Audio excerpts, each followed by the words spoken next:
Alrighty. All right, guys. Well, I'm done talking about non-football things. Well, let's talk about some football things.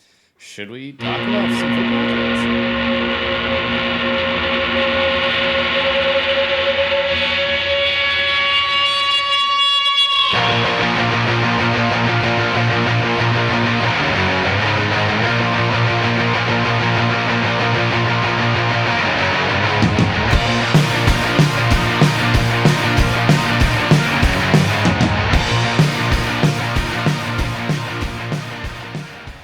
All right, and welcome back, everybody. Rough Draft Research in the house. Hey, Rough draft research in the house. Yes, that was very close. yeah.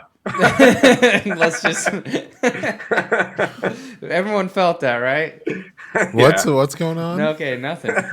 So, I was just thinking of that KJ commercial where it's like Dracula. It's in the house. oh yeah, okay. Yeah, Oh, it's gotcha. in the That's house, in the better house. than not what I thought you were trying to do. Yeah, I Oh. thought it was going a different direction at first. Oh, just listen to Dracula KJHK. It was a pretty spot on impression. I was dead on, man. So this week we're doing some playoff preparation.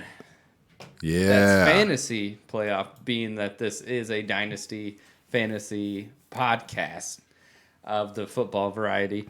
So we're doing a little buy, a little sell, a little buy now, a little sell now, a little bit of everything.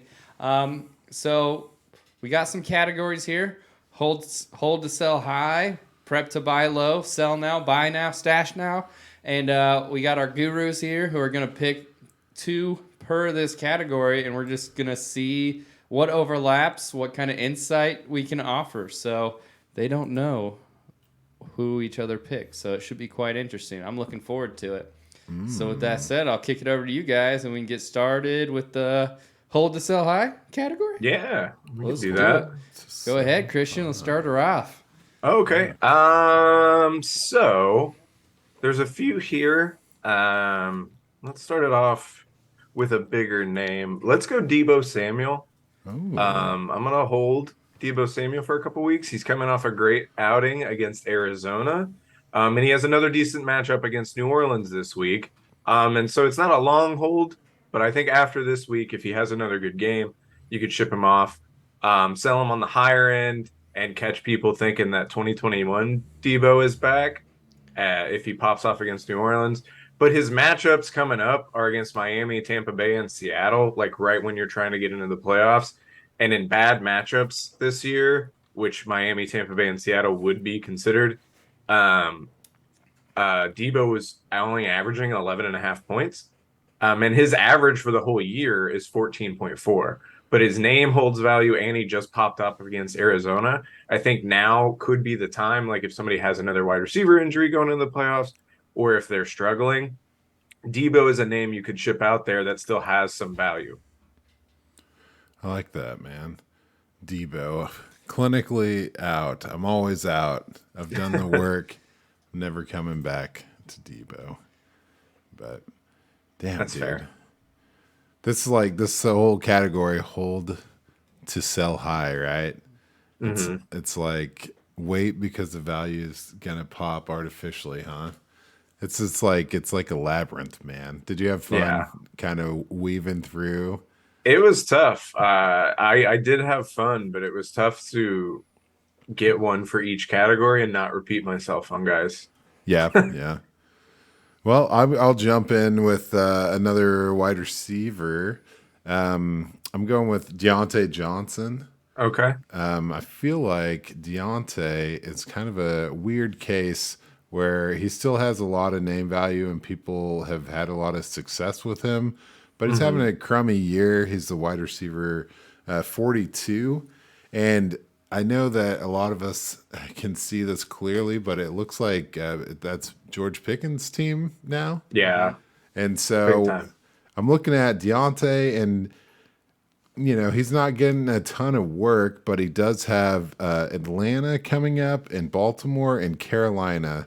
So depending on your trade deadline, he has the opportunity to pop pretty well. So if you hold him for a couple of weeks, or maybe even hold him through the end of the year, if you don't, if you need him for your playoff push, I think that you could sell him when he pops through these soft games. He's got 5 pretty favorable matchups to end the game, or to end the year, and then you cash out on him before next year, because the situation with Pittsburgh is they're doing pretty good, looking at a top 10 pick as far as like recuperating some draft capital from sucking this year, but I don't think that they're going for a quarterback, so that's still going to be the Pickett situation, and it doesn't really feel like something you really want to buy in on. I'd rather cash out if the value pops now than to ride it out with Deontay. It's kind of my thing. I agree with you to a certain extent, but I also, if you look, it's also the first time Kenny Pickett's really going to have some good matchups to work with as well. Sure. So I think if Kenny Pickett comes out and just looks phenomenal and looks like he's starting to get it and starts clicking against these bad defenses, then maybe I might want to hang on to Deontay as he pops off, because this could be where Kenny Pickett finally kind of gets his footing and kind of can work against defenses that aren't going to throttle him. But that offense still isn't great. So I'm with you. Like, I think it's smart both ways. It kind of just depends on how Pickett looks and if it's artificial or not. Gotcha. Yeah, I mean, holding him now to sell high later, it's definitely exactly what you're saying. My whole perspective is like, Najee has to step up, Freiermuth has to step up. If this offense is running in the way they want it to, I see Deontay as kind of like the third or fourth I guess fiddle that's fair. on it. That's all. But it could go either way, man. I've been wrong about Deontay a lot, a little bit and a lot. That's fair. Old Deontay. All right. So let's flip it out a wide receiver. I'm gonna go running back and hold and get as much value as you can out of David Montgomery. And that's not gonna be a crazy amount of value, I grant you, because he's kind of keep trade cut. I think has him around a second right now, which, that's fine. But here's the thing. He had 21 points against Atlanta last week. Khalil Herbert obviously got hurt. He's not going to be available to come back until at least week 16. So you have this window here where David Montgomery's by himself. He just showed you what he can do when he's by himself against Atlanta. If you're allowed, like you said earlier, it depends on your trade deadline. Obviously, we're in a couple leagues that the trade deadline is this week, so this wouldn't really work. I think you should hold him for 2 more weeks until he plays Green Bay, because Green Bay is allowing the 6th most points to fantasy running backs right now. And in Montgomery's 3 good matchups this year, he's played in 4 matchups that would be considered good, but the Houston game is where he got hurt. So I threw that one out. But against Green Bay, Minnesota, and Atlanta, he averaged 18.3 points in those games. In bad matchups, he's averaging 8. And after the Green Bay game, he's got Philadelphia, Buffalo, and Detroit for the playoffs.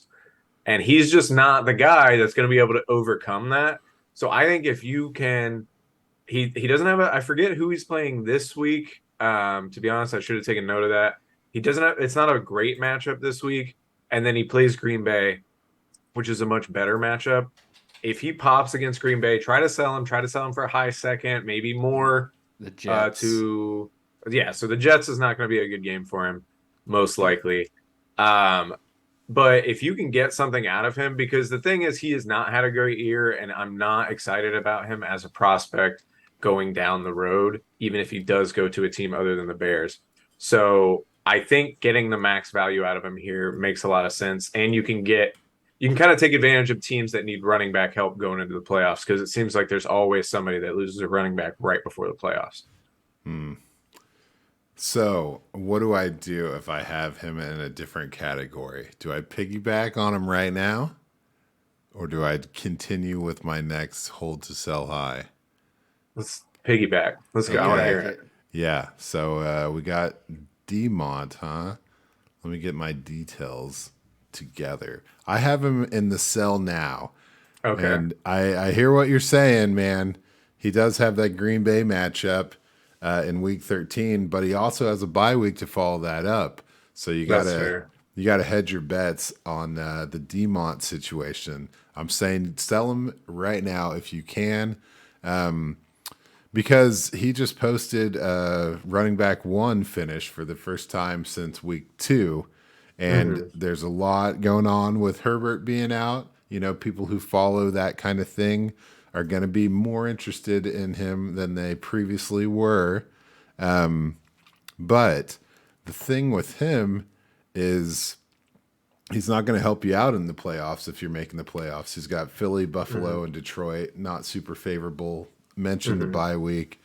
Another thing to consider is that it's been 9 weeks since the last time he put up a 70-yard rushing game, and in the past 6 weeks, Fields has done that 5 times, and he's scored 6 times, whereas Demont has only scored twice in the past 6 weeks. So basically, I mean, he had a huge game against Atlanta. He was the running back 6 on the week, and I think the value is as high as it's going to be now. That's fair. So just get out from under him. I will also piggyback to say there's also a chance Justin Fields might be done for a couple weeks after separating his shoulder. Oh yeah, that's fair. Oh, really? So- I heard he was. There's a possibility he plays, but it's kind of on the fence. Whereas there's a possibility this could be hey, let's rest up our future franchise quarterback, which in that case adds another selling point to a sell now category. Like, hey, starting quarterback's going down. What are they going to do? Hand the ball off. You need a running back, playoff time, you know. Yeah. So yeah, I guess you could almost hold till the Green Bay game if Fields isn't playing. The last thing I saw was that it was not the throwing shoulder, and that they might ride him.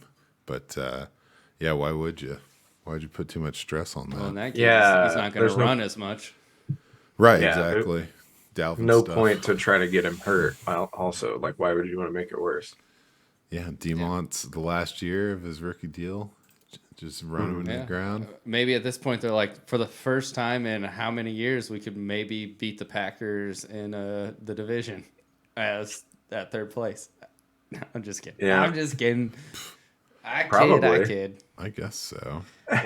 Well, Daniel, I you guess. got your second hold to sell high. Yeah, I guess I'll make it a quickie since I dragged that one out. I'm going with Gerald Everett. So I had to mix in a couple of things just to, spread it out. I got a couple of quarterback in there and a tight end here. And so, yeah, right now he missed last week's game, so he's a little injured. But it feels like injuries is kind of the story of the tight end year. And that's kind of where this comes from, right? You typically aren't selling a guy like this who's the tight end 15 on the year for a premium value. But with all the injuries going on right now, it feels like people are a little more desperate. They're willing to pay up for it. And he's been extremely productive, several games of 6 or more targets, upwards of 10 targets. And he's been successful through the injuries of the other players around him. And now Mike Williams is going to miss some time. He comes into some really favorable games against Arizona, like the criminally awesome tight end matchup team.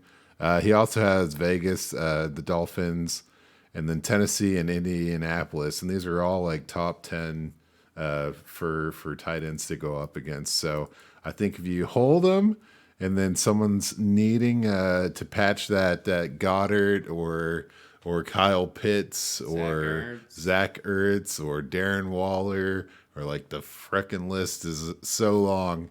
There's chance for you to cash in on Gerald Everett, where typically you wouldn't really get a premium value for a tight end. And I think that if I'm the Chargers, I feel like they're going to probably use a little draft capital, the tight end position next year. So I don't know, man. Could be Gerald's last ride. I like that one. Yeah, I tried to work some tight ends too, but I couldn't. I don't know. I really didn't have I needed a stronger feeling on one to really want to put him in. But I like that move. He's got a lot of value to his name recently. And he's about to So hit gold as far yeah, as matchups. yeah, it's gonna be nice. I will swing it back to running backs. I'm gonna maybe the biggest name on my list, Joe Mixon. I think we should hold to sell high.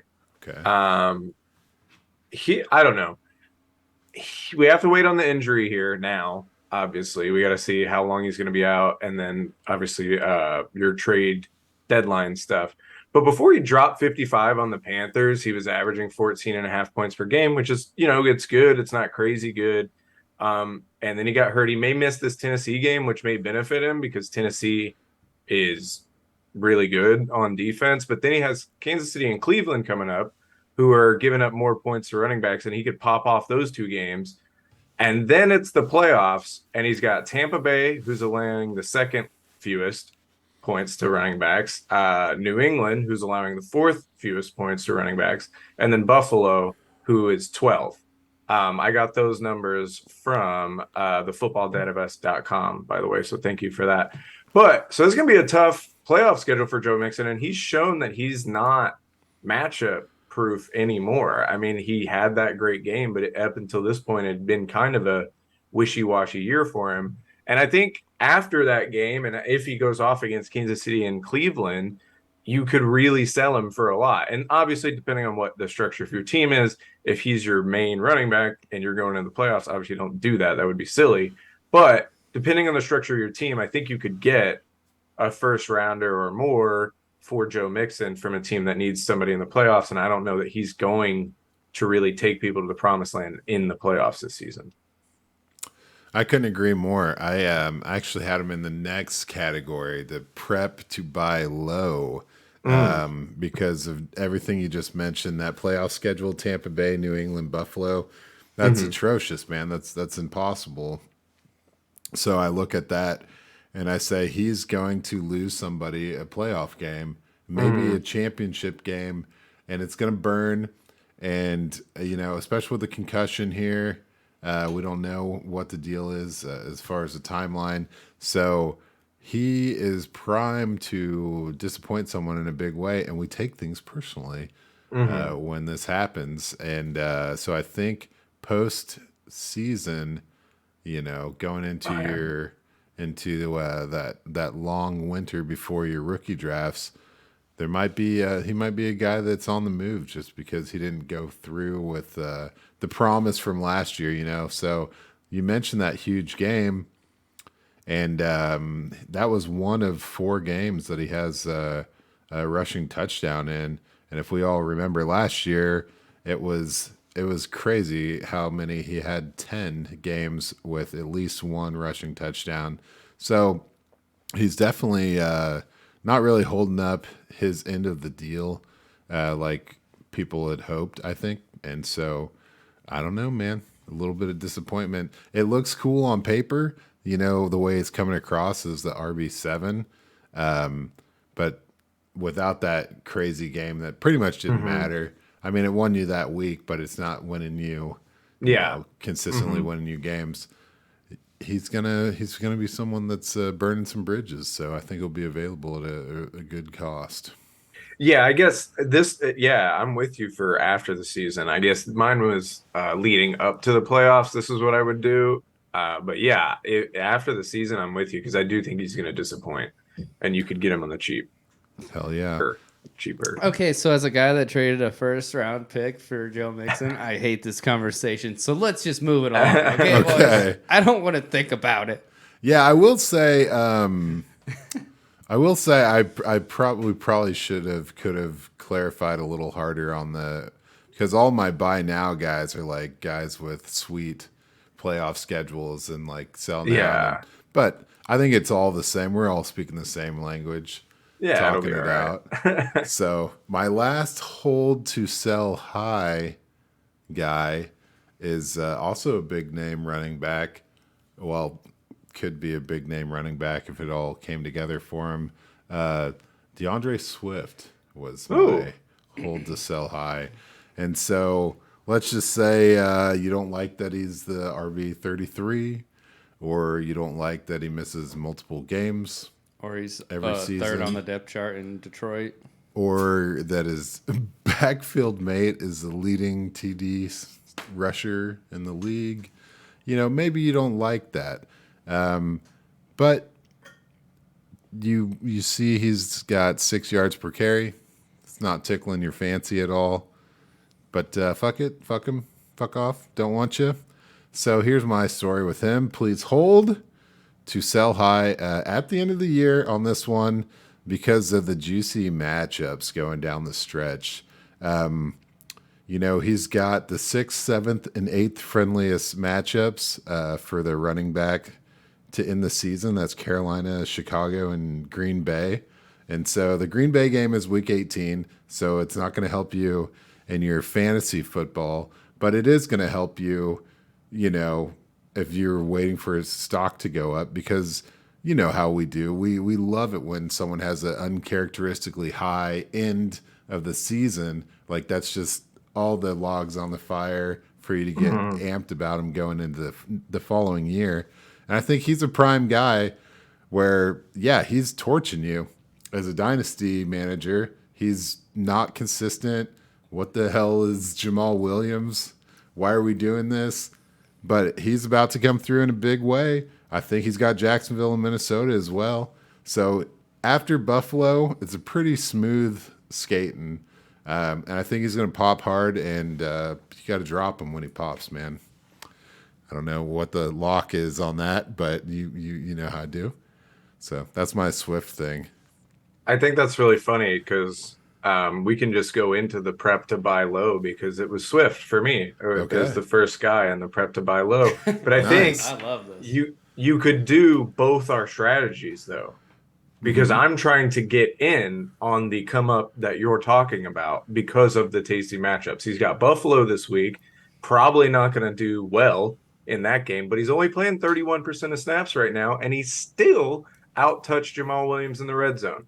I know Jamal Williams got 3 touchdowns. That shit doesn't happen all the time. So they're going to work him back in, and it's probably not going to be against Buffalo. So you take advantage of that frustration of the person that has Swift right now, grab him because you are right. He's got Jacksonville coming up, Minnesota coming up, the Jets, admittedly not a great game, but then Carolina and Chicago to finish out your semi and championship rounds of the playoffs. And then do exactly what Dan's saying and sell him as soon as he helped you in the playoffs and kind of just spark that whole thing. But I think the dip right now is nice on Swift, and I'm with you. I think he has a great playoff schedule and will probably perform. And I think you could buy him at his lowest now, use him, sell him at his highest at the end of the year. Nice, dude. I love that. I love that. Why don't you buy low now after next week and then sell high after you use them and abuse them? Damn, dude. I think they call that the Cooper Cup strategy, or what could have been. No, I'm sorry. I'm so sorry. I'm so sorry. Oh, Jesus. That's a little Easter egg for the conversation before the podcast started. That's right. Where we talk real talk. Yeah, I want to say something, and this is going to sound weird, but like, why is there a trade deadline? I think in a dynasty league that has been at least 3 years running, like you could probably just pull the trade deadline. You know what I mean? But I can see that. You gotta. I guess just for the cut it before playoffs. Yeah. It's just the last week before playoffs. It's just because, like, at that point, I don't know. I don't want to be playing against the guy who just ships his entire next 3 drafts for Christian McCaffrey just so he can beat me. Like, if you're going to do that, you got to do it before you're in the playoffs, in my opinion. That's true. Yeah, he who shall not be named has like 6 2024 first. Yeah. And if he's like, oh, well, I guess I can win this championship game by just paying for it. Yeah. Exactly. Right. And like, I respect the hustle of trading to get into the playoffs, but once it's the playoffs, I don't think he trades 5 2024 first in the championship week to have McCaffrey and whoever let's go get Devontae Adams real quick and like all these guys and just crush you, and then I'm good. I don't know, but I see what you're saying. for I sure. see now what you're saying. So that would be my bad. Okay, well, my next prep to buy low guy is, and this is a weird one. It's Alvin Kamara. Oh, that was mine. That's my next one. Oh, Hey. nice. Brr, brr, brr, brr, brr, brr. Well, all right. So this is a short term buy low prep, right? So he's RB14, and he's coming off of like about a 13-point game, which is his highest game in the last 3 weeks. He's not doing great presently, but he's coming up against San Francisco and Tampa Bay, which are two of the top 3 teams against run. So then he has a week 14 bye, which is like, might as well be another. Awful. Yeah. So he's toast, man. He's not going to be making the guys happy who are rostering him. And so at any point before the deadline, you could just be getting Alvin Kamara at a huge discount, bake in the cost of a suspension coming next year. Like, obviously, I think people know that. You can actively incorporate that into your trade talks to get them even lower. And then pop week 15 against Atlanta and then the Browns, so this is the 5th most and 2nd most fantasy points going out. And then Philly in the championship, which they're about middle of the pack as far as the running back defense goes. So still not awful. And that's pretty much it, man. Hit me with the specifics. Oh, well, I mean, I'm just 100% with you. I put right here. He's probably going to ruin some people's fantasy hopes, playoff hopes this year, and you can take advantage of that. He's crushing it, but he's not as much anymore, and he's not matchup proof, at least not this year anymore. 13 points against the Rams, 9 points against Baltimore, excuse me. So he's not, but like you're saying, he's got the Falcons and the Browns in the playoffs, and he comes off that bye week. So he's going to have played San Francisco. And then, sorry, who was the second one you said? Tampa Bay. Tampa Bay. Yeah, Tampa Bay, San Francisco, back-to-back. Probably not have great games. Then be on a bye week after he's already cost somebody the playoffs. Take advantage, just like you're saying, get him on the cheap and have him help you win in the playoffs because he can still be super productive all the time when he has great matchups, and he does to start the playoffs off. Heck yeah, man. Just remember the suspension, okay? Bake that in. Use that as a trade maneuvering. I don't know what the hell I'm talking about. Okay, me again? Is it me again? Yeah. Okay.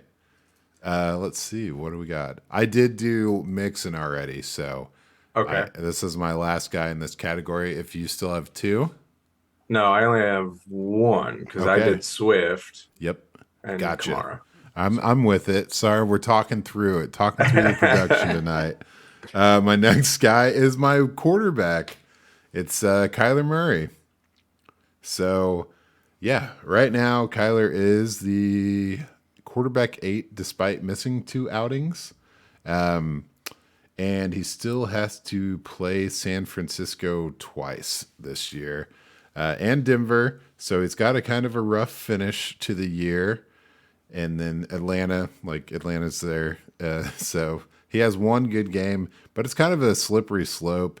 I mentioned San Francisco. He's also got to play the Rams and New England and Tampa Bay. So you can see how this could get weird for Kyler. And I just want you to picture someone selling him to you at the lowest possible value that Kyler's ever going to be at. And I think that's kind of the situation we're looking at the back half of the year. Hollywood Brown's not back yet, but he college teammates. College teammates. Rondell a little banged up too. I don't know. Yep. Zach Ertz out for the rest of the season. Greg Dortch, a little questionable. My goodness. Obviously, Benjamin's no longer there to bail him out. Zach Ertz done for the year. Ertz. So what I'm telling you, it hurts. That's a deep cut. What I'm telling you is that you might be able to get the quarterback 8 right now, at the end of towards the end of the season, after he has prep to buy low. Wait for it because value's going to go down, and then he could start next year with Zach Ertz, DeAndre Hopkins, and Hollywood Brown all on the field with him, and probably a more explosive running back or a consistently healthier young running back option. So I think that the value is gonna wait, but definitely buy if you can get them. Might cost you something, but I think it's gonna be worth it. I like it. I'm not a huge fan of the Cardinals experience, so I probably won't be doing that, but I like the logic and reasoning behind it for sure. Because he can explode, man. Yeah, Especially, go ahead. Well, he's missed 2 games, right? And he's got a tough schedule, so it's like it's going to be rough for him. Yeah, I guess they've already played San Francisco without him, so that he doesn't have San Francisco twice. Sorry if that was. Yeah. But he does have a right. week 13 bye week. I'm telling you, this is the recipe for frustration. Yeah, these late buys I also have worked into a few of my talks because it's going to piss you off. There's a lot of the Packers are going to screw a lot of people up having that buy too. So for my last one, prep to buy low, this one's going to be a little more difficult to pull off because Amari Cooper has proved that maybe he's not matchup dependent this season. He's not even quarterback dependent this season. He's been really awesome, but he does have 3 bad matchups right in a row before the playoffs. Tampa Bay, Houston, and Cincinnati. All horrible matchups for wide receivers. And so here's the thing, just kind of like what we were talking about with Alvin Kamara, he ruins somebody's chances to get into the playoffs because he doesn't pop for 3 weeks. And now, oh man, I didn't make the playoffs, or I'm not going to make the playoffs. I'm going to ship off this older guy. His playoff schedule is fantastic, though. Amari Cooper's Baltimore, New Orleans, and the Commanders all back to back. That's great. And then the obvious other huge factor you got to talk about here is Deshaun Watson. But Deshaun Watson's slated to come back, week 13? So you're going to have a couple weeks to actually see him and just see how he works. So if Amari Cooper doesn't really pop these next 3 weeks and you could get him, I think he could absolutely crush for you in the playoffs. Hard part is getting Cooper to not pop against these bad defenses because he just looks great right now. Hey, as someone who traded a first for Amari Cooper, I'd like this conversation to keep going. What do you got to say, Daniel? 100% going to keep this conversation going because that concludes our what is it? The prep to buy low. Prep to buy low. I'm gonna just tickle into my first buy now. Oh, okay. Because it shadows right into what you're saying. If that's okay with you, skipping around, producer. That's fine. We'll just go to buy now. So my first buy now is Donovan Peoples-Jones. And it's 100% everything you're saying here, right? So he's the wide receiver 40 right now, but he has double-digit fantasy points in, let's see, I've counted him 7 out of 10 games. And he only trails Amari Cooper by 10 catches, 50-40. So if Deshaun Watson comes in, takes time to adjust. We're talking about games against tough defenses. Houston, a revenge game both ways. Tampa Bay. Okay. And then, so now he comes into this sweet playoff schedule that you're describing, Baltimore, New Orleans, and the Manders. And he's going to light it up. So you have to buy him now before this playoff comes up. And I say right here, why not pay the premium for Amari Cooper? He's going to be a playoff hero. But if you can't afford him, you can't make it happen. I think Donovan Peoples-Jones has proven that he's a big part of this offense, bigger than us David Bell truthers were hoping. And it's exactly what you're saying. The upgrade in the quarterback schedule's going to get clean, and there's nothing wrong. He's doing a great job. Be the wide receiver 40 on the Browns run first team with Jacoby Brissett as your quarterback. I mean, what up? Not bad. No, he looks good. And like you're saying, he'll be a relatively cheaper option than a lot of these other guys. And he could end up being worth a lot in the long run, especially with Watson coming back. I also feel like Donovan's Peoples-Jones have been a buy now for RDR for like going on 2 years now. So we are the type that are right about 2 years later. So that's kind of on par. There it is. So if you ever were going to listen, this might be the time. Yeah, I was a big fan of his coming out of Michigan. Michigan. I was a pretty big fan of his. But anyway, not as big a fan as you were, Christian, picking him up for 21 fab in October of 2020. It's pretty impressive. The foresight. I knew I had him on my roster at some point, but I couldn't remember when. That's funny. Yeah. Peoples-Jones. All right, so we're in buy now. Yes, now. Sir. Yeah. You guys want a wide receiver or running back? Give us that wide receiver. All right, so let's buy DK Metcalf. And here's the other benefit: is Metcalf is only 24 still, which seems crazy. He seems like he's been in the league for 10 years. But he's been not great for a few weeks. Tough matchups and injuries been messing with him. After Vegas, we've got the Rams, Cards, Niners, Chiefs, and then admittedly the Jets. But that's pretty good, all things considered, for the next few weeks. All of 4 of those teams outside of the Jets are allowing 18 or more points to wide receivers right now. So yeah, even the bad matchups there, like against the Cardinals, it's not really a bad matchup, but it's not a great one. That's still going to work in his favor. And Metcalf and the Seahawks are going to be fighting for a playoff chance. They're second in their division right now. Geno Smith looks good, and he's going to be fighting for a new contract. So I think Metcalf has potential to pop off here. The reason I'm not as bullish on it is that even in really good matchups this year, Metcalf has kind of shown that he can falter a bit. He's only averaging 14 points per game, even in good matchups. So he's very boomer busty to me. And that's why, I don't know, I'm a little worried to trade a large amount to go get him and then him cost you in the playoffs. You know what I mean? And then make that move irrelevant. Yeah, I mean, I agree with you. I have him on this list as well. And for all the reasons you're saying, and I see your hesitation, but I think the reason right now that we're staring at the wide receiver 22 is because he's only got the 4 touchdowns, right? And so he's currently on a 7 touchdown pace, and we're used to him having double-digit touchdowns.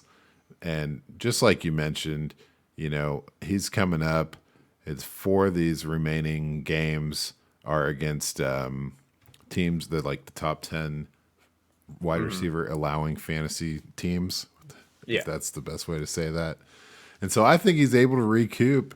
I think he's able to get 6 more touchdowns this year and kind of put himself back in that double digit or better. And I think he's worth it, man. I think he's going to come alive in a big way. He's going to hit a hot streak coming off the bye week. They got to incorporate him. They know who he is.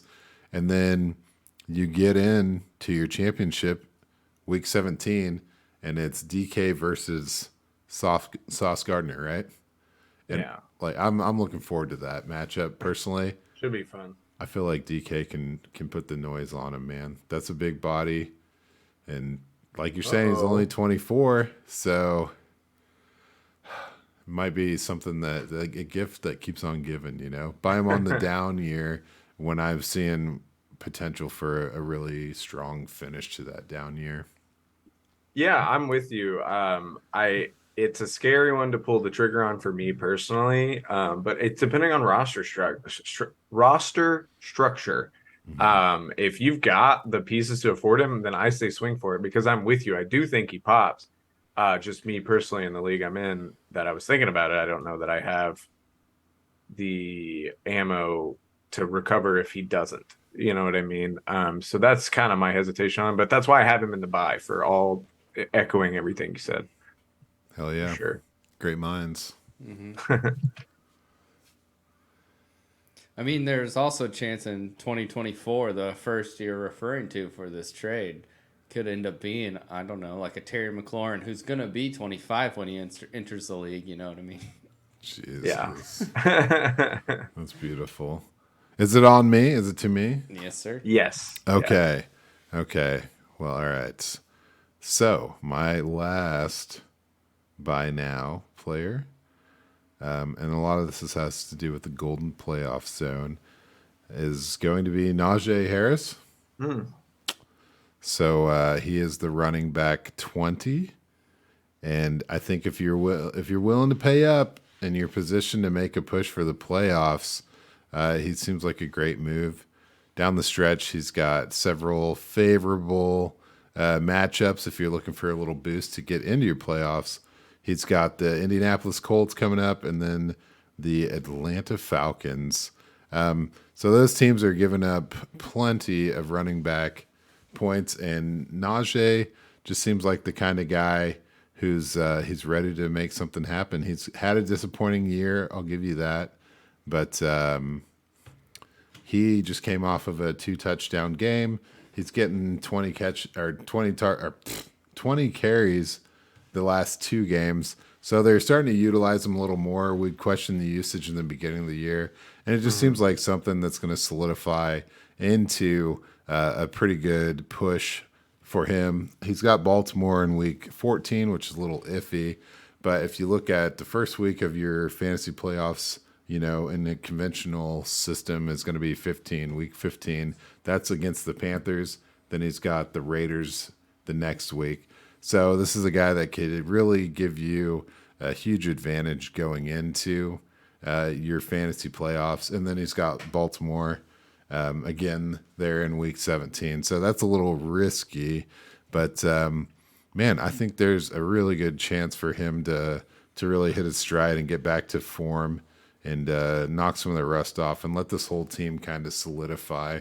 We already talked about how the wide receivers are going to have some favorable matchups down the stretch here. So if that happens, it opens up the option for Najee to get a little more solidified as well. So I'm all in on Najee. I don't think you can probably get him, but I think you're looking at your best chance right now. I mean, running back 20 is that's just rough to look at. When you think of Najee, you think of top 12, and he's going to get back there. In there. Yeah, no, I 100% agree with you. I would love to get a chance at Najee Harris for sure, for all the reasons you're saying. But yeah, the matchups are going to be great for him, and running backs are such a premium position to try and get. If you can get a guy like this on the low, like you're saying right now, I would definitely go for it. Sorry, I got a little distracted because I'm sending an offer for Najee Harris. I love to see it. Hey, that's okay. We all had that on this podcast.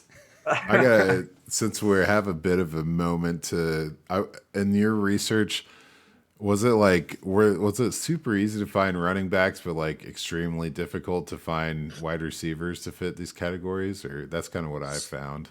So I was the other way around. Okay. And honestly, well, it depended. It was really hard for me to find ones to sell, I felt like. And I was trying to keep it switched or like even, I guess, to switch back and forth between receiver and running back. But it was hard for me to find running backs I wanted to sell. Whereas it was easy for me to find receivers I wanted to sell and running backs I wanted to buy, but not so many receivers I wanted to buy, if that made sense. No, it makes perfect sense. Yeah, the receiver, I think, was just like it's kind of hitting a consistency level, and the receivers are like where the guys you expected to be good are good, and there's not a lot of outliers. So like being able to actually target one of these good wide receivers is extremely difficult this year. Is kind of how I'm looking at it. Whereas running backs, like they're always kind of churning with the injuries and the age and the contracts and everything. Yeah, absolutely. And then honestly, the resurgence of like wide receivers has been crazy with the wide receiver only drafts, and like that position with the emergence of Justin Jefferson and Jamar Chase in their rookie years has become so valued and so sought after that it seems a lot harder to go and get these guys than it used to be. Absolutely. Okay. Well, thanks for entertaining my curiosities there. You're good. So I don't know how we got the order, but I have two buy nows to do still. So I'll speed through these. The first one is Jeff Wilson. It might be a little late to do this, admittedly, but I think he's still relatively cheap. On Keep Trade Cut, he has the same value as Allen Lazard. But here's my thing. He's been with the Dolphins for 2 weeks. In those 2 weeks, he was the RB8 on the week and the RB7 on the week. He's already at 61% snap percentage, and he's already the RB1 in Miami. And he's only been there 2 weeks. They just went on a bye. He's been able to learn the playbook a little more. But here's the huge upside is the schedule. He plays the Texans, the Chargers, and the Packers coming up. He could explode in those 3 games because for Mike McDaniel loves this guy. He uses him all the time. Tua was talking him up after the first game. And I think he can sneak in here and be like an RB1 type level throughout the playoffs for you. And he's cheaper. You can get him for a second. You can get him for apparently Allen Lazard. Now, Keep Trade Cut is a little wonky sometimes, in my opinion. But I think it would be a really, really smart move, especially in the running back needy environment. It could be a guy that people just have on their bench and want to get rid of, especially if it's a team kind of lower down and maybe not making the playoffs and they just want to ship off older guys. I think he's a good one to snag. Hell yeah, man. And then the other one, also cheap running back, that you're just kind of looking for the upside on it's Zeke. It has to be Zeke. His value has cratered. People hate him. They love Tony Pollard. Tony Pollard looks explosive, but Zeke's still putting up decent enough numbers, enough to win you some playoff games. He just had 2 touchdowns this week, and he had more red zone carries again than Tony Pollard, and he's got 6 red zone touchdowns on the year. And he's just that red zone weapon. I think you were talking about it all season, and he has a great schedule coming up to help you get into the playoffs. He's got Houston, Indianapolis, and Jacksonville. All of them are allowing 15 or more points to running backs on average. So I think you could use the last vestiges of Zeke to kind of get you into the playoffs. Watch out in the playoffs, though, because he does play Philly and Tennessee. I would not maybe necessarily recommend starting him there, but you can get him on the cheap. His value is around a second, just as much as Jeff Wilson's was, and people would just want to get rid of him. So I think Zeke is a good guy. It depends. Again, roster construction is super important when you're talking about trades, so it depends on what it looks like. But I do think he's an RB that could be useful, and you could get relatively cheap. Yep, he's the red zone guy, man. Mm-hmm. And plus, you got to save Pollard for whatever. Isn't this the last year on his rookie deal anyway? Well, I was going to say, and I know that's no bullshit because you just sold Zeke, and then you doubled down with that take. So you're not talking to anyone in the league. You're not using our RDR propaganda to try to get rid of Gus Edwards or anything. So I appreciate that. No, for sure. If I was the other way around, yourself. Yeah. If I was fighting for the playoffs in that league, I absolutely probably would have kept Zeke. I mean, he just is a good little depth piece to have right now. But I'm not going to be able to use him next year. Yeah. So it'd be so easy. No one's going to be able to use him exactly. next year. It's so funny. Who could you buy now that off a 2-touchdown game? Zeke, because Pollard just went the frick off, dude. Yeah, so exactly. That's hilarious. That's awesome. All right, are we going to sell? Yeah. Sell. Let's do it, boys. Okay. Yeah, I'll go first. Sorry, I tried to throw you I also had DK. So I think that's where the sequence got off. Gotcha. That's my. Yeah. I just yelled. I just forgot it. I'm sure you said it, and I heard you. I just forget things quick. Same, man. What are we doing now? Sell now? I already forget. So, who can you sell off a 2 touchdown game? Is that what you were just saying? Who is that what you were just talking about? Mm-hmm. Well, it wasn't a 2 touchdown game last week, but Devin Singletary had a 1 touchdown game last week, and he had a 2 touchdown game the previous week. What's that? Consecutive touchdown scoring games for Devin Singletary? Oh, this is my phone wow. alerting me to sell him immediately because this will probably never happen again. So, I mean, it is what it is. He's had a good year. He's doing fine. He's the running back 21, right behind Najee Harris, right? So that can't be horrible. But a couple of things you got to look at. He's probably not going to be on the Bills next year, right? I mean, Probably not. that's what I'm thinking. And the weak spot for the Bills running backs has just ended with a 2 game little pocket. Now they got Detroit, New England, the Jets, Miami. There's Chicago in there, and then they have Cincinnati. So they're going to be struggling as far as like Singletary hasn't really put up great numbers against some of these harder defenses he's played.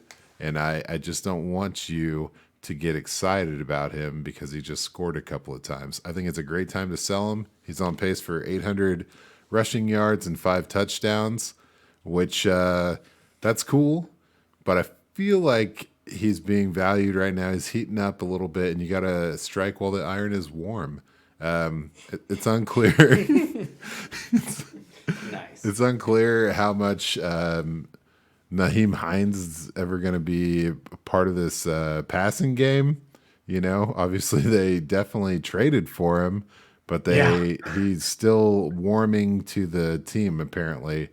But if that ever clicks, it's gonna hit that pass game work that Singletary's been able to have. And another thing you might know about is that James Cook just had 11 carries for 86 yards. And that was no catches the previous week, kind of dwindling off the pass game, which is what I think we all thought he was kind of going to be part of. I think he's starting to get a foothold on this offense.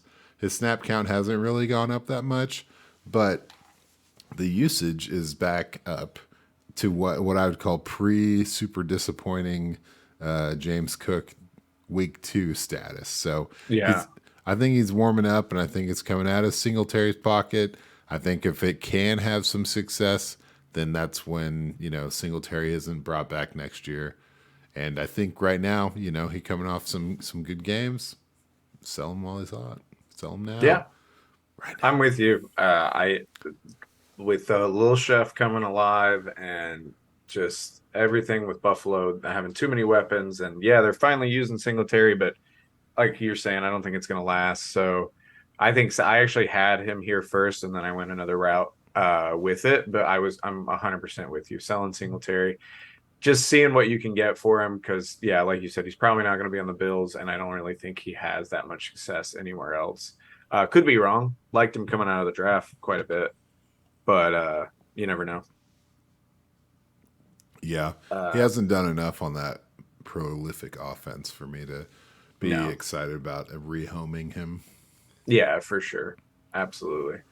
So speaking of guys who might get rehomed, I think sell is going to be weird, I guess, because there's a small caveat with the injury. Sell Juju this week if he plays against the Rams and if he looks good. It sucks he got hurt when he did because he was starting to heat up a little bit. But here's a couple things. A, we all know he wants to re-sign with the Chiefs, but we don't know that that's going to happen. And so if he doesn't and they have to move on from him, then we're Juju in a brand new offense again, and who knows. The second is that playoffs-wise, he's coming in for a horrendous schedule. Cincinnati, Denver twice, Houston, Seattle. That's how he closes out the year. Every team I just named is in the bottom 10 for fantasy points allowed to wide receivers. And Denver is first, and he plays them twice. I know it's Patrick Mahomes. I know that the Chiefs can put it on anybody and probably will put it on anybody. But if you're purely looking at matchups, Juju is not going to have very good matchups for you in the playoffs. If he can come out against the Rams off that concussion and play well, pop another week, and you could ship him out, I think that'd be really smart. Again, roster construction. Look at what your roster is and decide if it makes sense for you. But I think it's good timing to sell Juju. Where's all this roster construction stuff coming from, Christian? We're not making logical decisions in the fantasy football world.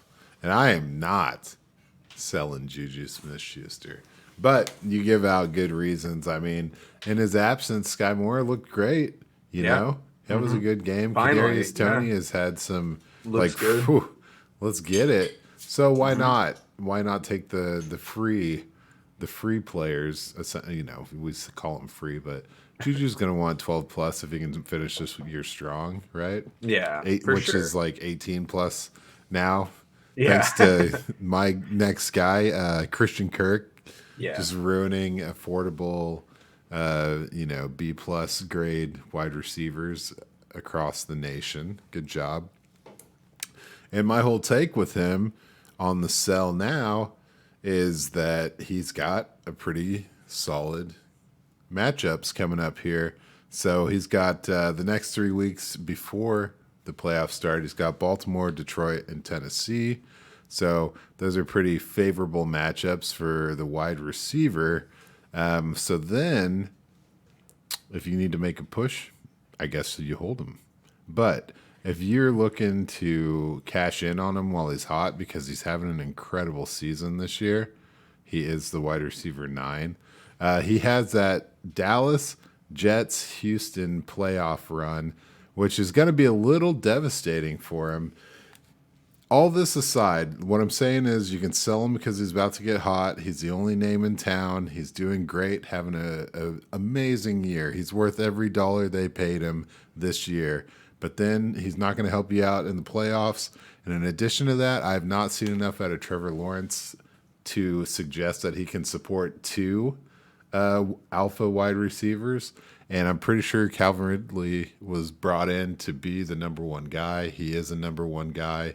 If he's out there in anything similar to who he's been as a professional athlete, he's going to be taken over for Christian Kirk. And now it worked out with Hopkins last year in Arizona, but that was Kyler Murray. That was a different offense. That was the spread, air raid system, not really the Doug Peterson way.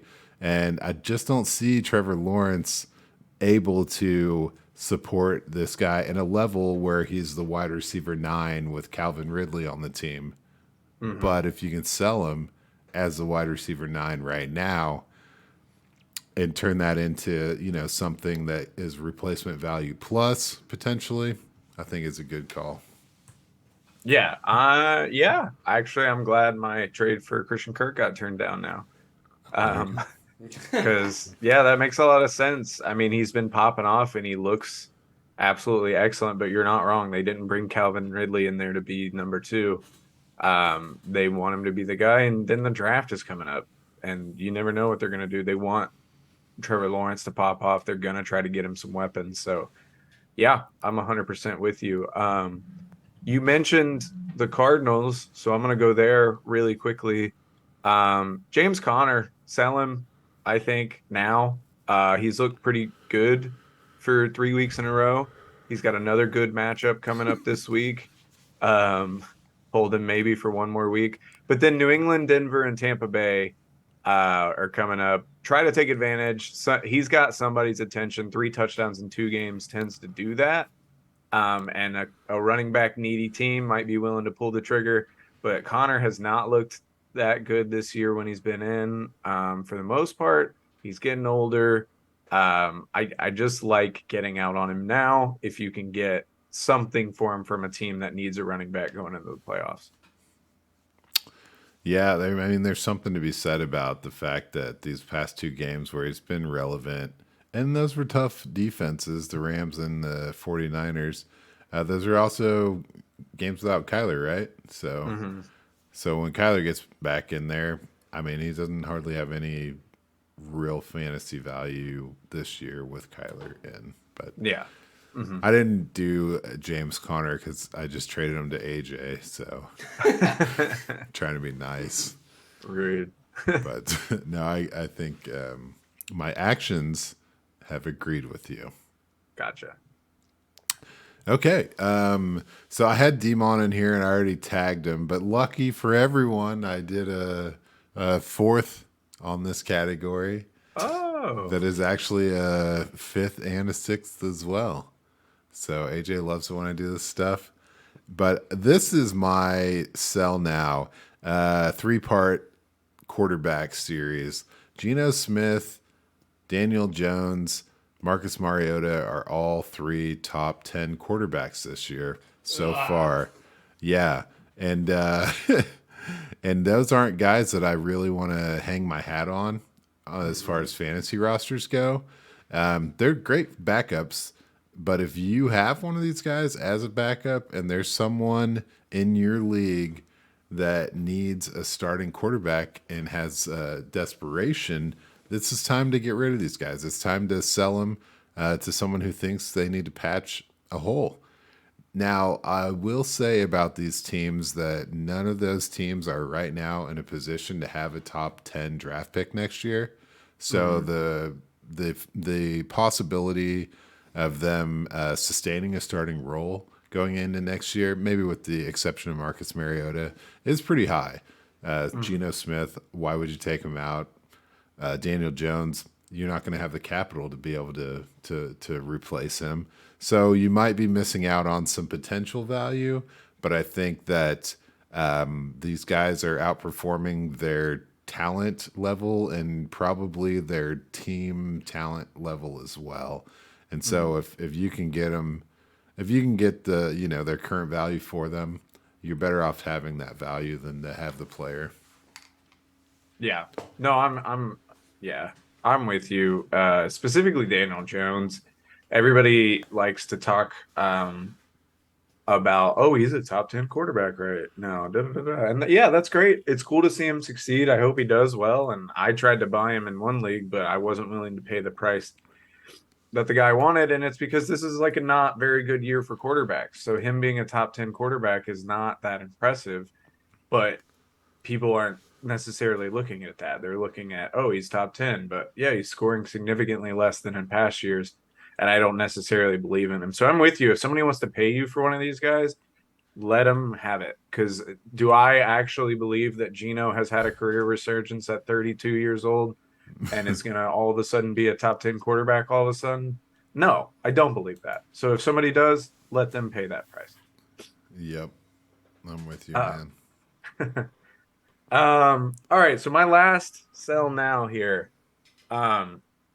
This one's, I don't know. It could go either way. It's Brandon Ayuk. I think here's the thing. I like Ayuk. He's looked great this year. He's young, and if you're buying him for long-term future plans, okay, that's fine. Then buy him and keep him, whatever, or just keep him on your roster because you want him. But since this was the playoff episode, this is what I'm looking at. Ayuk's boom games have been against teams that are allowing the top half most fantasy points to wide receivers, and that's Atlanta, Kansas City, and the Rams.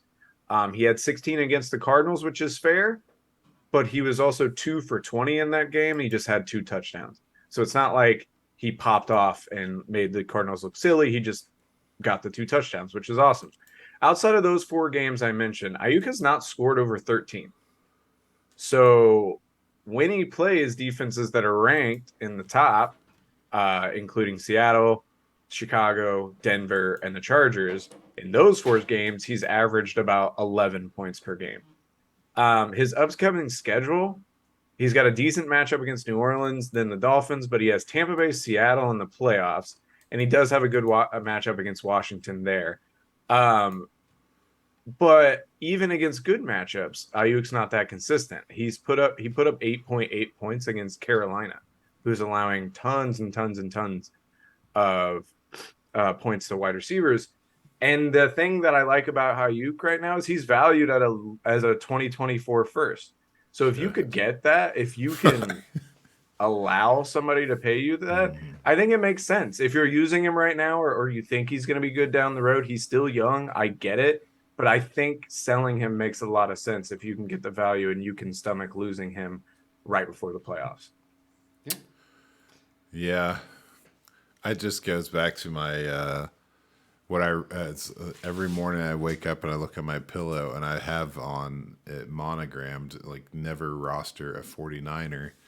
And and so for all the reasons you just put out there and my own biased opinion about it, I agree wholeheartedly.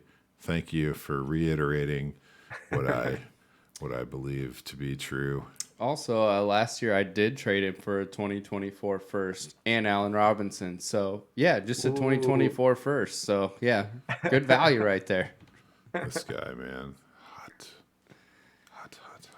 I've taken the liberty of looking up some stuff about these quarterbacks we were just discussing real quick. I did this a few weeks ago, and I'm doing it again. But the fantasy point total for Geno and Daniel Jones and Marcus Mariota would put him in a three-way cluster to be the quarterbacks 17 through 19 at this point in last year. And that's with a mix of some bye weeks, some not bye weeks.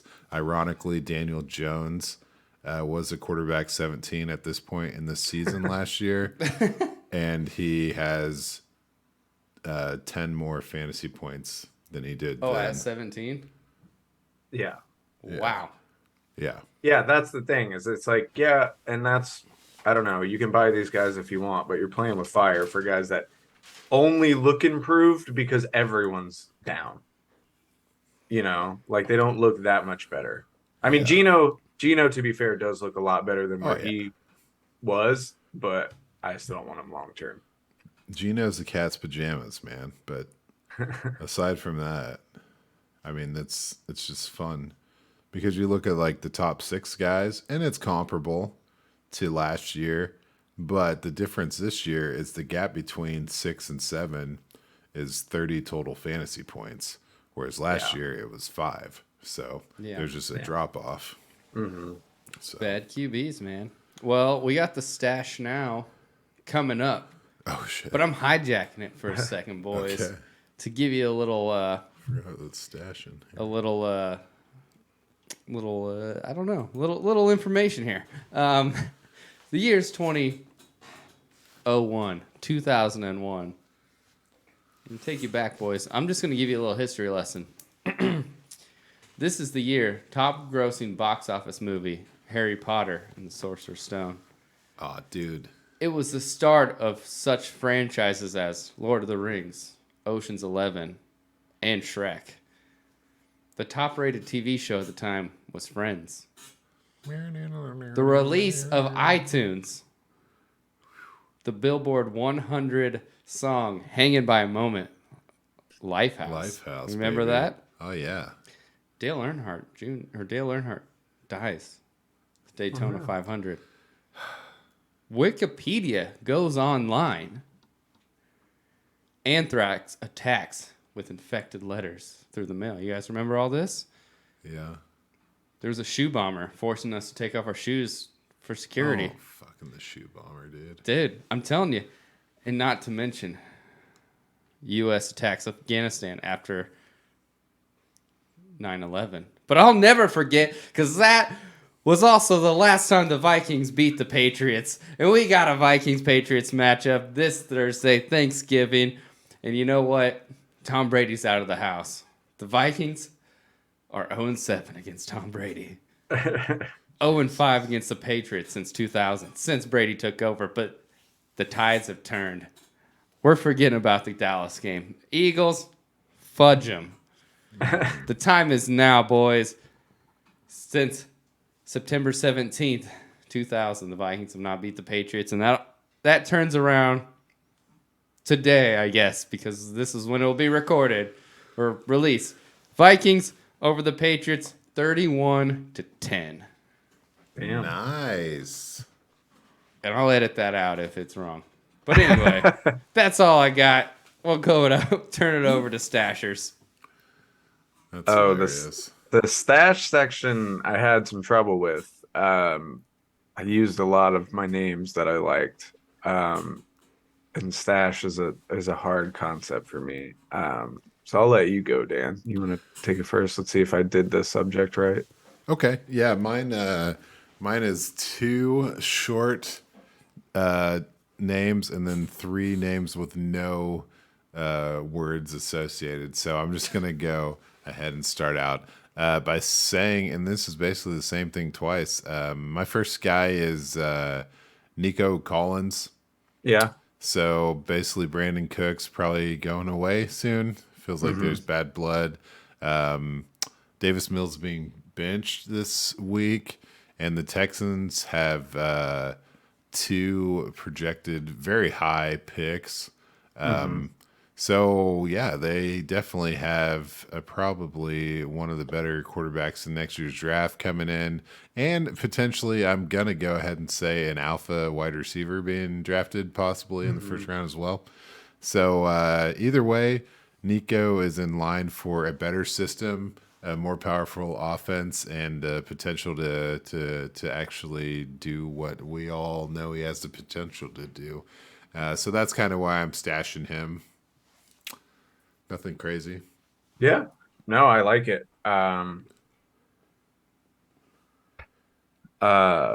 Sorry, I lost my train of thought there, to be honest with you. Are you sending out trade offers for Nico right now? No. Good No, luck. I wish. No, yeah, with Cooks leaving out, I think you're 100% right. He's still gonna be there, and yeah, they have to go quarterback. There's no way they don't, and they're most likely gonna get their one or two choice at quarterback. So I think the time to kind of stash Nico would be around right now because he could start blowing up. A guy, I I know this is a name going around a lot right now, but Kyron Williams is an interesting stash to me. Just the LA backfield is just so interesting. They just cut Darrell Henderson, Cam Akers is there. I don't know. I'm willing to sit there and watch and see what happens for somebody that's super cheap. This was my issue with the stash thing is I don't know who's considered a stash because most people are rostered already. So it's like, who do you go in and I had Kyron find on my who it is? list. Oh, He's nice. 100% Well, a cool. stash. Yeah. Woo! Did it. Yeah. Yeah, because if not everyone pays this much attention to fantasy football. People out there don't know that Darrell Henderson got whatevered. He's in Jacksonville now, right? Yeah. That's pretty Old quick. Jacksonville. And then Akers was, dead to rights a couple of weeks ago. And have clutch move trading for him, Christian. Here we go. The circle has completed. So yeah, no, Kyron's definitely a stash because there's nothing but opportunity. Literally no one in his way except for Cam Akers, who, if he's still struggling with injury, it's in this team's best interest to let him recover a little bit and see what they have in this rookie. And if it's good, fucking A. You can get him now. You can easily get him right now. I picked him up off of waivers, like 4 weeks ago because I got that prowess, but that's it. But and yeah, there's not really. I think I started out by looking at guys that were less than 70% rostered, and then there's nobody, man. Like people are sharp, so this is just like guys you could acquire or like don't give them up when someone comes after them. Yeah, that's fair. Yeah. So I guess there's my next guy. I'll just say is Khalil Herbert. You know what I mean? Like he's on the IR right now, so that changes his kind of like darling season that he was having. So it's definitely a stash worthy. Don't let the vultures come at you. Know that DeMont is at the end of his rookie deal, and that eventually Justin Fields won't only be asked to be a premium running quarterback. He will also be asked to play quarterback. So it's short and sweet, but yeah. Yeah. That, no, sure. I'm with you. A guy I agree with you. Another guy we'll go tight end. Jawan Johnson's been looking great, Yeah. crushing it 3 straight weeks, even against bad tight end matchups. I just hold on to him. Don't get rid of him. Just wait and see because that's a bad offense, and he's been looking good. And I think he's earned a spot next year. So Yeah, isn't he like the tight end 8? yeah, it's something that. crazy like that. It's beautiful, man. Yeah, man. Speaking of that prowess, I just picked up Jake Ferguson, baby. Hey, there Yeah, you I go. saw that, Telling you, man. dog. Dalton Sexy. Schultz with the franchise tag this year. If you really think it's going to be a high-powered offense, what, are they going to sign Odell Beckham to 1 year maybe? Then you got Michael Gallup and CeeDee Lamb, and they need that pass-catching tight end. We're talking Barry Alvarez's nephew right there, baby. Let's go. Hell yeah. I went through after you put the sheet together last Friday. Let's get used to that. Okay, I'll try. I went through and just like starred a bunch of players to like circle back and vet through, and he was definitely on the list, man. So I'm all about it. That's a good call. My next guy, stash worthy, is Paris Campbell. Yeah. I know that we all have had our own experiences with Buckeye. Paris. And yes, Ohio State Buckeye, baby. He's a wide receiver 34 this year, but he's on the last year of his rookie deal. And I don't really see a world where he gets retained. Yeah. But he's actually playing really well. And this has kind of been an up and down, like who the hell really knows what's going on kind of offense with the way things are going in Indianapolis. But he has some consistency when the quarterback play is good. And I think he's a guy that could really, really help out several teams. And I think he's going to be looking for one of those prove it deals next year. So he could end up on a competitive roster on an affordable contract. And I think he's the kind of guy that if you have the roster space, I think he's a good stash. No, yeah. I'm right there with you. I unfortunately don't believe I have any shares of him, but that would be fun. I honestly I forgot who we're talking about. All right. We're Who are we talking talking about? Paris Campbell? Paris Campbell. I was literally just looking at his fucking stats. Why could I not remember his name? I pulled up the Fresh Duds team to look at why I picked him up recently. Someone's To- mind's in yeah. the trade I'm- sphere. Dude, you've blocked like 10 guys today across 3 leagues. But like you've got trade blocks just stacking up like brick walls, man. That's crazy. Yeah, I've got a lot going on. I'm trying to make some moves. But no, I'm with you. He looks great. I did not realize that it was the last year of his deal. So that's even more intriguing. It's a guy that could sneak onto a roster because he probably won't be one of the big, huge free agent signings, but he could sneak onto a roster and be sick. So I picked him up after that 20-point week, and I'm just going to ride him out, just like you're saying, stash him, and just see where he goes or how he does over the next few weeks for sure. I like him a lot. Yeah, Get man. him in Atlanta, baby. Oh, whew. Woo! Man, he could That'd be take over fun. for Juju's old spot. You know what I mean? He That'd could be fun, too. Tyreek 3.9 or whatever. Fun fact, guys, For the Belt, our main Dynasty league. Yes, this is the end year of the players that we drafted in our first rookie draft. So That's wild. this is the end of the 4th year for any of those guys. So that's what Henderson's coming up, Tony Pollard's coming up. Yeah, the list goes on. And we're talking about Paris Campbell, Devin Singletary, Damian Harris, I think, was on there. Demont, Oh, yeah. Josh Demont, Jacobs. Josh Jacobs. Yeah. So like all That's- those guys. Ooh. It's was crazy. No Fant. Yeah, no Fant. Hawkinson. Hawkinson. Deontay Crazy. Johnson, but some of the good guys, Terry, Deontay, all the good guys have been renewed or Yeah. traded, I guess, AJ Brown, but Hollywood Brown. So that's just kind of a fun fact. I know some of our listeners are in that league. It's kind of just something wild to think about. But I don't know. My last stash guy was TMJ, Terrace Marshall Jr. Yeah.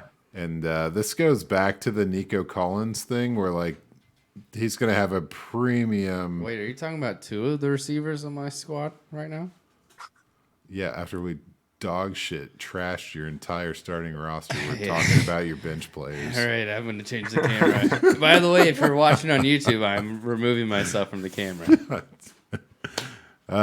So yeah, he's had some consistent play ever since Matt Rule was asked to take a walk. Even though the quarterback play hasn't been that consistent, he's still doing pretty well. Yeah. We know that he has a ton of potential. I mean, it is what it is. He was great at LSU, not as an alpha, but just as a contested catch red zone guy. And I think he can do that. DJ Moore maybe get off the ground and they get something solid. I'm really, really excited to see what they do with next year's draft. After they really went in the defensive route, they do have some solid offensive linemen. So maybe we can, I don't know, replace CMC and get a quarterback and just make it nasty. Yeah. Derek I mean, Carr. I don't know that they're going to replace CMC, but they're definitely going to spend some picks on a running back, no doubt. Yeah. But I'm with you. Replace. I picked up Marshall a few weeks ago in our Superflex Dynasty League and been fairly happy with the work he's getting. So I'm with you there. I think he finally is kind of looking, and he's still 22. It's not like he's an older guy at all.